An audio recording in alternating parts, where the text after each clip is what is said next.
now for our employee. Tonight, Tomorrow's World heads to South Africa for an exciting car crash rescue contest. The competition will see firefighters from all over the world battle to be the best at cutting people out of cars. We'll follow the UK champions in their crusade to win the event and become better lifesavers.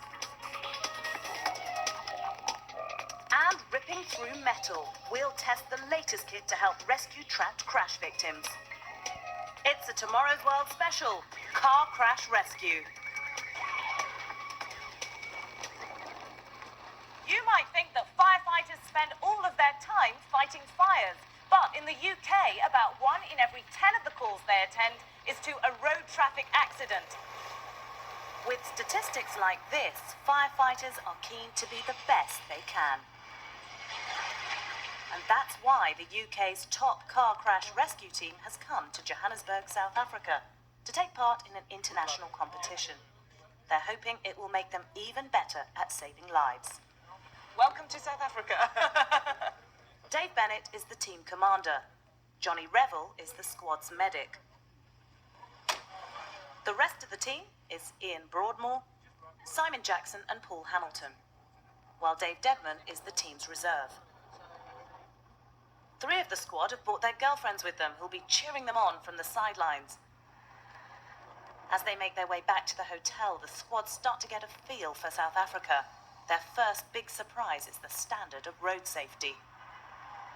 Got to be a recipe for disaster. People travelling in their back of open trucks. Dave Dedman, Team Reserve, is right. The roads in South Africa are deadly. More than 9,000 people die every year. This is one of the reasons the South Africans are so proactive in this field. I'm here inside a twisted mass of metal in what was a family car. This is what a serious accident can do. The team, who won last year's UK Championship, is going to cut me out of here as practice for the World Extrication Challenge. Extrication is what firefighters call this kind of rescue.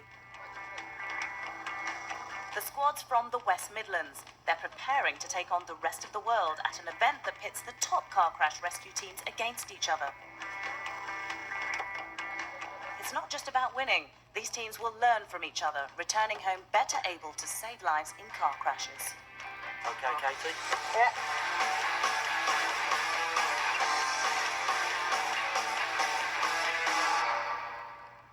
It's the team's first night in South Africa and the first event of the competition.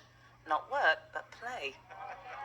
I'm at a braai, which is basically a traditional South African barbecue. Before the event gets underway, this is a great chance for all the teams to come along and relax, but it's also the perfect opportunity for the British team to come and have a look at their opponents. As well as the West Midlands, the UK champs, there are other teams here from Britain: Nottinghamshire, Greater Manchester, South Yorkshire, and 3 from Scotland. But how much of a threat are they to our squad? I check out the hot picks for the top teams. Coral Gables, West Midlands, and Nottingham. West Midlands, Coral Gables, Boxburg from South Africa. West Midlands, Coral Gables from USA. With the West Mids classed up with these guys, how does that make them feel? A lot of pressure. Flattered? Yeah. Does it not make you a bit nervous? Yeah, more nervous than we would be anyway. There's some good teams out here, basically. We know we can do it. We just got to perform on the day. How are you feeling about the competition? It's not far off now.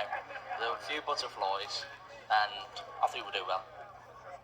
But while the rest of the team can plan for the competition, Dave Dedman is just hoping to get a go. You can't be wishing ill on them, but I want to get my hands on the tools at some point in there. If I don't, it's next time. But if I do, kick ass.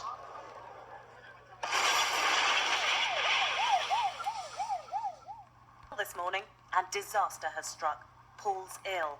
Dave, the reserve, is up for duty. I went to wake everybody up, and Dave said, "You up for it then?" So, how is Paul? Not well at all. Just a bug or something? He's picked something up, and he's not a very well boy. it's just really bizarre, isn't it? Because we talked about this yesterday, you know, oh, what happens, you know, what kind of notice will they give you if you're actually going to compete? But yeah, now it's actually happening. And you said you'd be really pleased because you just wanted to get your hands in there and get your hands on the kit. But I'm pleased. Just like I say, I've got to get my head right. as the rest of the team gets ready, leader Dave Bennett has a few words of encouragement.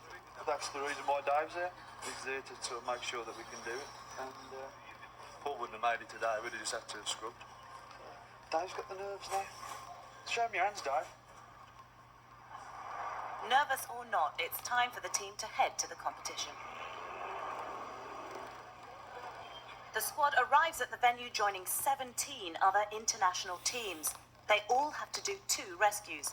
These will be judged and marked, and then the top 5 teams will make it through to the finals.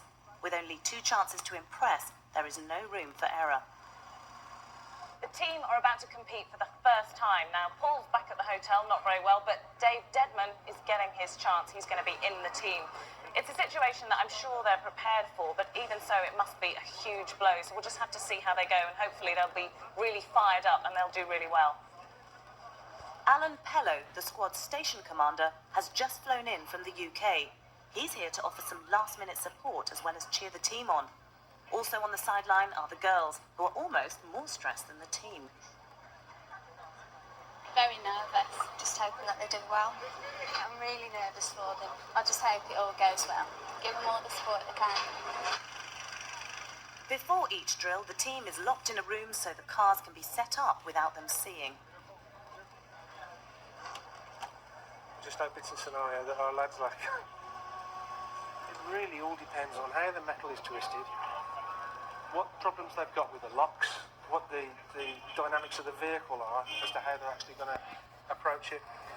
The scenario is ready. It's a 3-car smash with a South African medic acting as a casualty in one of the cars. Okay, boy. The West Midlands had just 20 minutes to get her out. Johnny Rebel, the medic, he's gained access straight away. Priority to get the medic in straight away and get oxygen on and open that airway up. Dave, found the oxygen on there.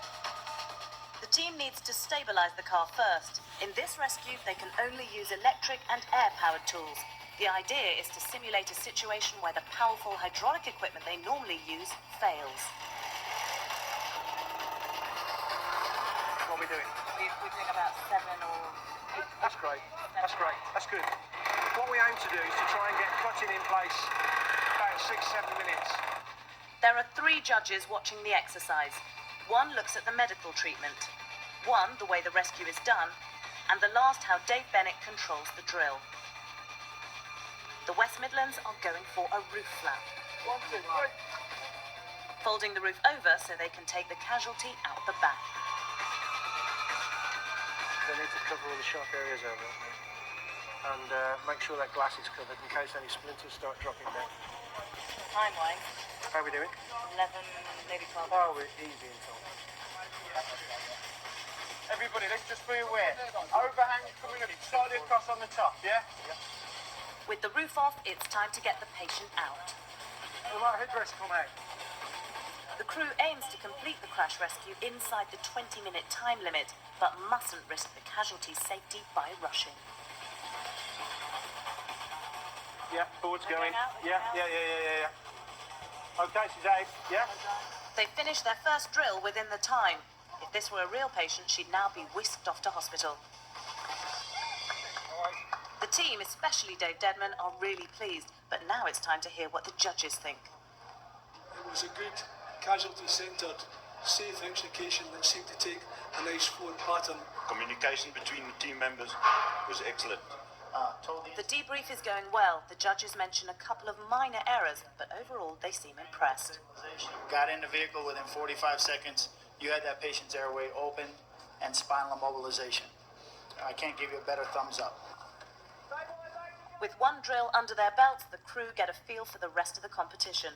The Australian team have a tough setup. A car on its roof with the casualty stuck underneath. Despite it all, they do well. Even when they're competing, these crews never forget what this is all about. Real people in real accidents. There are 2 sides to this story. The rescuers on the outside of the vehicle and the victim inside, whose life it is they're trying to save. Diane Watt is one of those people whose life was saved. Craig Grindle is the paramedic who rescued her. They met for the first time since her accident a couple of days ago, and now Craig is taking her back to where she had the crash. Diane has no memory of what happened. Was I awake when you found me? You had hit your head in the accident. You were very confused. I didn't realize the accident happened this far up. I thought it was much further down. Yeah, you were lying into the tree and down the embankment. That tree. Yeah, there's the tree. It's been 3 years since her accident, but even after all that time, it's still difficult for Diane to come back here and relive the crash. Just being here, finally knowing where it actually happened is... It's a spooky kind of feeling. How does it feel to meet the person who actually got you out? It was a fantastic feeling to finally meet him, to finally have somebody that turned around and said to me, I pulled you out your car. Thanks. It's the end of the second day and time for one of the competition's more unusual events. And these are golf shirts we have. The last thing you'd think firefighters would do in their spare time is trade plastic polar bears and badges like a troop of Boy Scouts. But the swap meeting is one of the hottest social events of the week. I'm not doing very well. I love one, but all I've got is a West Midlands small t-shirt. And this yellow hat. No success for me. And even more disappointingly, the West Midlands aren't here. There's no water at their hotel, and after a hard day's competition, they don't want to come out without a shower. Thank you. But I bump into Alan, who's got some great news. First day, and we're already right out in front with 390 points. 13 points ahead of second place, but we've got to keep our feet on the ground. There's only half the team's gone so far, but it's looking really good. Now, I know they're not here to celebrate because there are problems with water in their hotel, but they don't actually know how well they've done today, do they? Not at the moment, no. When they get this news, they're going to be really on a high. So, armed with the good news, I'm back at the hotel to try and find the team. I'll be lucky if they're in here. There. Typical. They're not here. This is the hotel restaurant. Hopefully the team are in here. The team's here, but I need to fight my way through a group of very enthusiastic and very noisy firefighters to get to them. I heard about the water, but I have got something that might cheer you up. At the end of the first day, you'll top of the scoreboard. Yeah? Yeah? I thought with the water, I thought you'll all be really kind of, we can't wash, And I thought, I hope this cheers you up. You're going to have it. There's the evidence.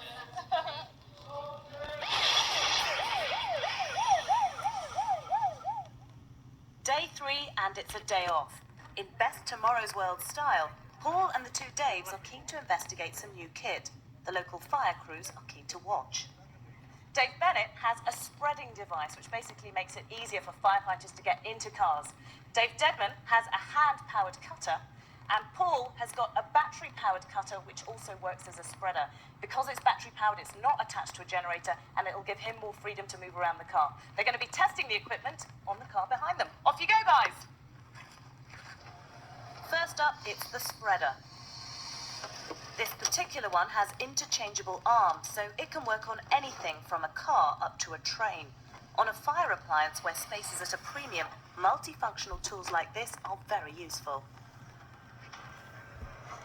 It's powerful too, exerting more than 16 tons of force. Next, it's the battery-powered cutting and spreading tool. The advantage this offers, no cables, so it's much easier and safer to work around the car, and the firefighter has more freedom to get where he needs to. Finally, the hand-powered cutter. If it's a potentially flammable situation, this tool doesn't need a petrol engine, keeping the firefighter and casualty safer. And it's also very maneuverable, but is it strong enough to be practical? Now, Dave, I know you don't use spreaders in the West Midlands team, but how useful was it? Well, superb tool. It ripped through the metal as you saw. It's a heavy tool, but it's well balanced, easy to use. and enjoyable. And if you had to give it marks out of 10, how many would you give it? Or a definite 9. 9. We like it. I prefer silver. Paul, you were using the device that both works as a cutter and a spreader. How did you think you went with it? Brilliant. Did the job it was designed for and achieved the task. And the fact that it's battery powered? Well, that's quite good as well. It leaves you manoeuvrability without worrying about lines, hydraulic lines. Marks out of 10? I was going to be 9. You were using a hand-powered tool. How easy was it to use? I was remarkably surprised. I picked it up because it was so alien to us. We were always using power tools, and it pumps so easily and cuts. I didn't realise I was all the way through. It was that easy. Marks out of 10? A good 9.5.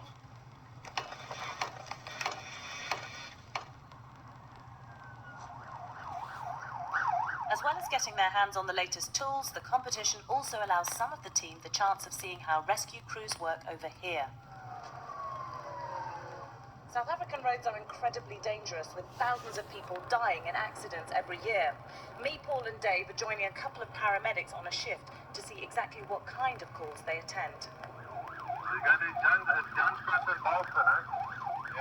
The first accident we're called to is a crash between 2 taxi vans and a car. Eventually getting the car down.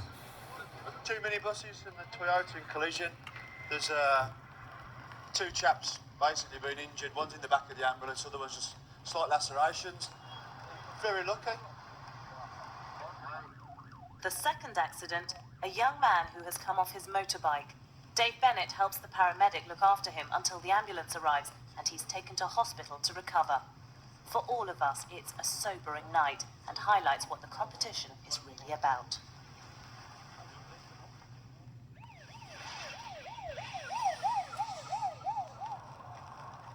It's day 4 and the second drill for the team.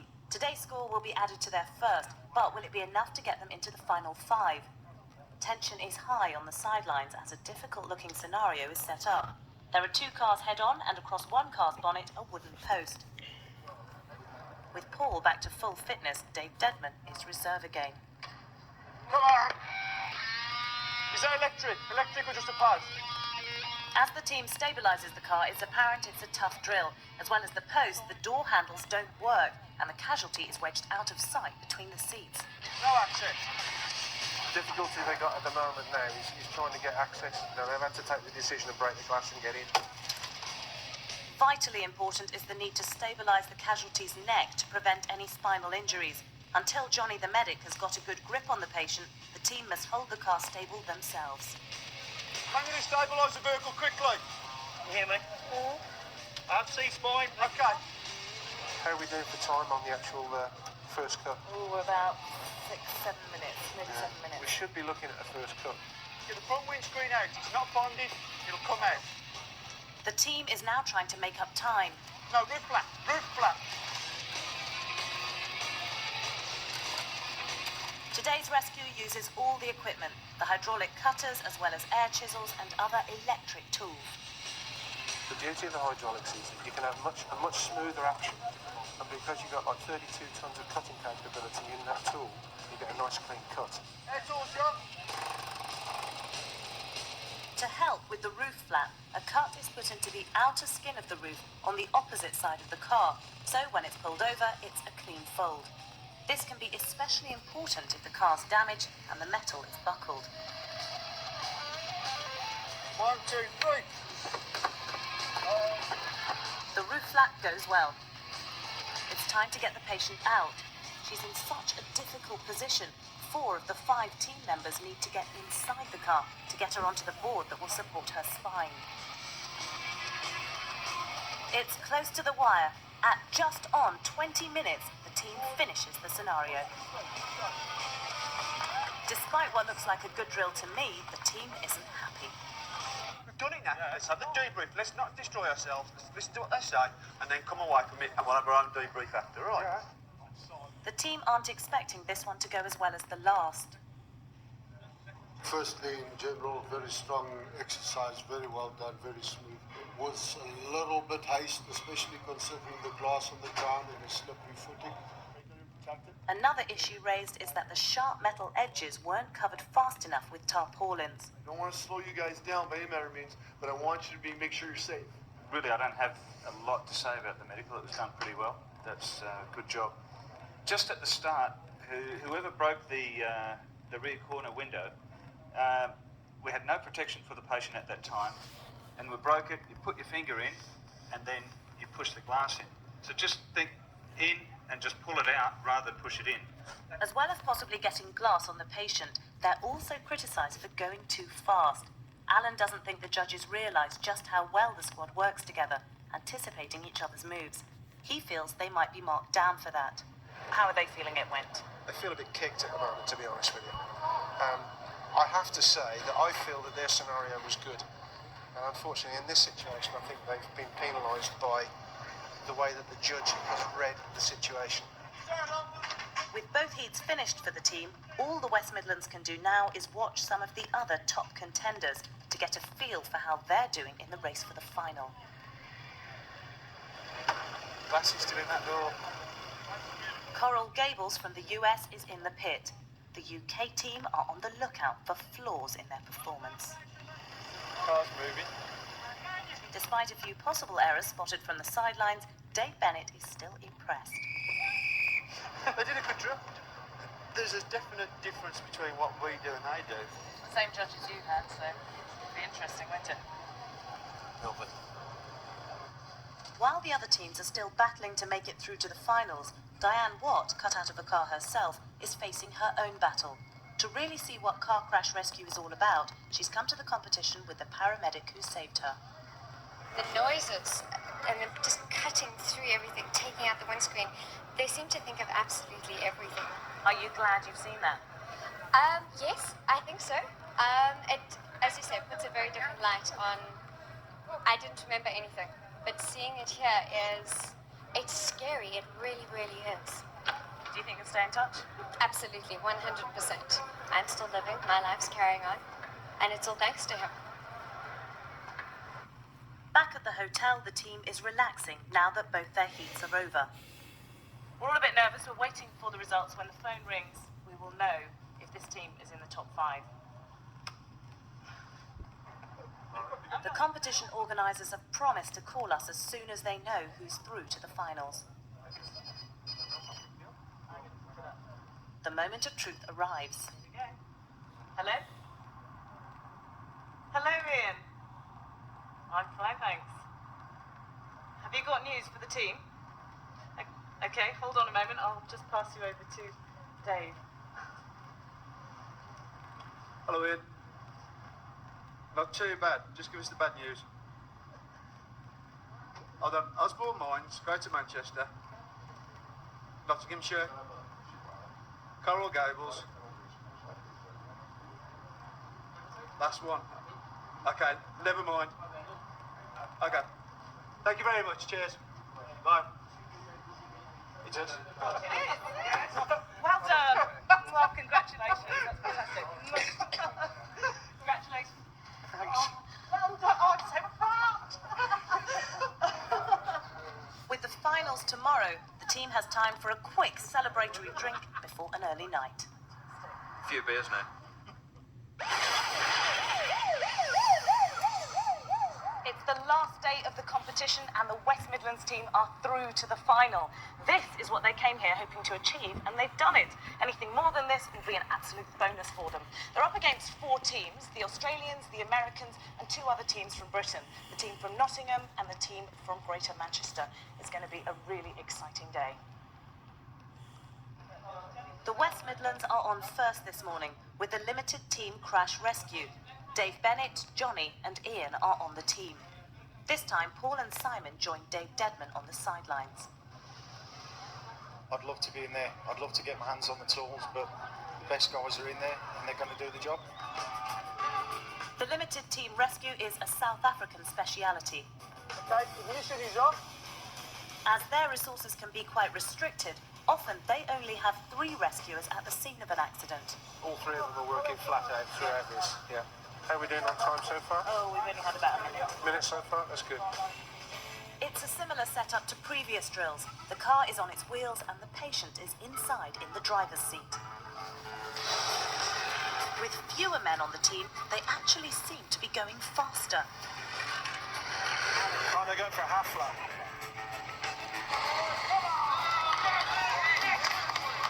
A half-roof flat means the team removes the back half of the roof and the patient is taken out of the rear of the car. Gordon, you ready? Come on, boys, very good. At well under 20 minutes, an impressive-looking performance. And the debrief backs that up. Brilliant exercise, and you did much better than you did with the whole team. There are a couple of suggestions for minor improvements, but overall a glowing report. You guys did really well. So now we got to get the other teams up to your level. After a quick break, the team needs to get ready for the next challenge. The Rapid, their final extrication.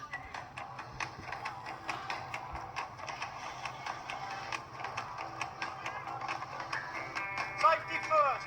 This casualty's coming out.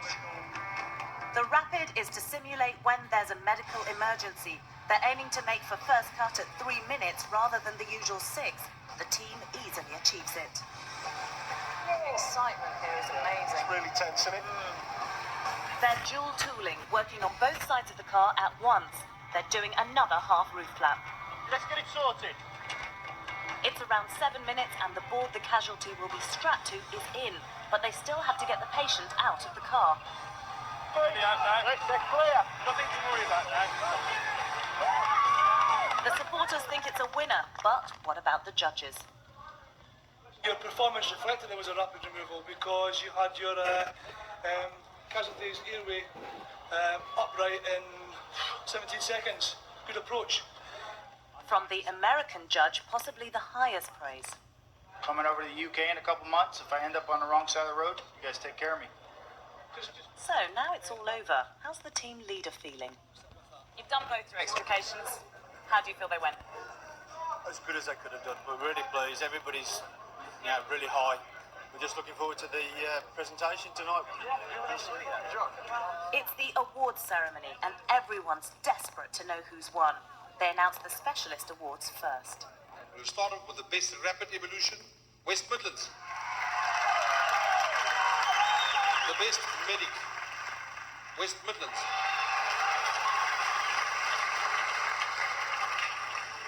Can we ask the 3 following team captains to come to the stage? West Midlands, Nottinghamshire and Coral Gables. It's everything they've hoped for, a place in the top 3. But which one? Third place goes to Nottinghamshire. Second place, West Midlands. Sadly, second place to our boys, leaving the Americans to claim top prize. But it's still a great finish. They gave their all and more. We're all really proud of them. I think we've done the UK proud. Well done. I'm feeling really... I just want to stand here and go... Best rapid rescue, best medic, and second in the world. What a result. And now the West Midlands are heading back home. The competition may be over, but it's back to work for the team. Car crash rescue for real. Next week on Tomorrow's World, aeroplane escape. A live experiment that looks at how you can best survive a plane crash. Join us as passengers evacuate the world's first double-decker aircraft simulator.